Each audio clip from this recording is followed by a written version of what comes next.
നമ്മുടെ first video start. First item വരുന്നത് നല്ല ലാവൻഡർ ഷെയ്ഡാണ്. ഇത് ക്രഷ്ഡ് സിൽക്കാണ് ഫാബ്രിക് വരുന്നത്. നമുക്ക് ഏകദേശം ഒരു ഓർഗൻസയുടെയും ജോർജറ്റിൻ്റെയും കൂടെ ബ്ലെൻഡ് ആയിട്ടുള്ളൊരു മെറ്റീരിയൽ ആട്ടോ. അപ്പോൾ അതുകൊണ്ട് തന്നെ നമുക്ക് അത്യാവശ്യം ഒതുങ്ങി കിടക്കുകയും ചെയ്യും. നോർമൽ ഓർഗൻസ പോലെ പറന്ന് നിൽക്കുന്നതല്ല കേട്ടോ, നന്നായിട്ട് ഒതുങ്ങി കിടക്കുന്ന ഫാബ്രിക്. അതിൽ ആ ക്രഷ്ഡ് ആ ഒരു സിൽക്കിൻ്റെ ലുക്കും കിട്ടും. നല്ല ഭംഗിയുണ്ട് കേട്ടോ കാണാൻ. അപ്പം അതിൻ്റെ അകത്ത് വൈറ്റ് കളർ ത്രെഡ് വർക്കാണ് കൊടുത്തേക്കുന്നത്. എല്ലാ കളേഴ്സും ഇങ്ങനെ ആ വൈറ്റിനോട് മാച്ച് ചെയ്തിട്ടാണ് നമുക്ക് വന്നേക്കുന്നത്. അപ്പോൾ ഇതിൻ്റെ ആ ഒരു വൈറ്റിൻ്റെ തന്നെ എഫക്റ്റിൽ നമ്മുടെ ആ ഒരു സിൽക്കിൽ തന്നെ ചെറിയൊരു ഇതും കൂടെ ഉണ്ട് കേട്ടോ. അപ്പോൾ രണ്ടും കൂടെ വരുമ്പോൾ ഭയങ്കര രസമാണ് കാണാൻ. നമുക്ക് ഡെയിലി അല്ലാതെ ഉപയോഗിക്കാനും നല്ലതാണ്. ശരിക്കും ഫംഗ്ഷൻ ബേസ്ഡ് ആയിട്ടാണ് വരുന്ന ഐറ്റമാണ്. ഇത് താഴത്തെ ദാമൻ പോർഷൻ ഈ ഒരു ഡിസൈൻ വരുന്നത്. ബാക്കി മൊത്തത്തിൽ വർക്കും കൊടുത്തിട്ടുണ്ട്. ബോട്ടം ലൈനിങ്ങും ഈ കൊടുത്തിട്ടുണ്ട് കേട്ടോ. നമ്പർ വരുന്നത് AC 280. റേറ്റും റീസണബിൾ 1190 മാത്രമേ ഉള്ളൂ. 1190. രണ്ടാമത്തെ ഷെയ്ഡ് വരുന്നത് ലൈറ്റ് യെല്ലോ ഷെയ്ഡാട്ടോ. നല്ല കളറാണ്.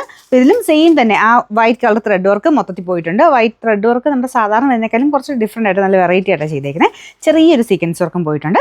അപ്പോൾ ഇതിൻ്റെ ബോട്ടം ലൈനിങ്ങും ഈ കൂടെ തന്നെയുണ്ട്. അതുകൊണ്ട് കറക്റ്റ് കളറിൽ തന്നെ ചെയ്തെടുക്കാം കേട്ടോ. ചെറിയൊരു കളർ വ്യത്യാസം ചിലപ്പോൾ കാണും. ഒരു ശക്കലും കൂടെ നോർമൽ യെല്ലോയേക്കാളും കുറച്ചുകൂടെ ഡാർക്കറാണ്. കുറച്ചൊരു ഓറഞ്ച് മിക്സ്ഡ് യെല്ലോ കളറില്ലേ, അങ്ങനത്തെ ഒരു ഷെയ്ഡാണ് കേട്ടോ. അപ്പോൾ ഇതിൻ്റെ നമ്പർ AC 281. റേറ്റ് 1190. അടുത്ത ഷെയ്ഡ് എന്നെ ഭംഗിയെന്ന് പറയുക, ഈ കളറൊക്കെ കാണാനായിട്ട് നല്ല രസമുള്ള ഒരു പിങ്കിൻ്റെ ഷെയ്ഡാണ്. നമ്മുടെ ഓനിയൻ പിങ്ക് അല്ല കേട്ടോ, നമ്മുടെ പിങ്കും പീച്ചും കൂടെ ചേർന്നിട്ടുള്ള ഷെയ്ഡില്ലേ, നല്ല ഭംഗിയുള്ള ആ ഒരു ഷെയ്ഡ്. അപ്പോൾ അതിലും സെയിം വൈറ്റ് കളർ ത്രെഡ് വർക്കാണ് ഉപയോഗിക്കുന്നത്. ബോട്ടം വിത്ത് ലൈനിങ് ഉണ്ട്. നമ്പർ വരുന്നത് AC 278. റേറ്റ് 1190. പിന്നെ നാലാമത്തെ ഷെയ്ഡ്, അതും നല്ല ഭംഗിയുള്ളൊരു ഗ്രീൻ ഷെയ്ഡാണ്. നല്ല കളർ ചാർട്ടാട്ടോ. ഇത് സെയിം തന്നെ ത്രെഡ് വർക്കാണ് പോയിരിക്കുന്നത്. നല്ല ലെങ്തും ഉണ്ട്. ബോട്ടം വിത്ത് ലൈനിങ് ആണ്. നമ്പർ വരുന്നത് AC 279. റേറ്റ് 1190.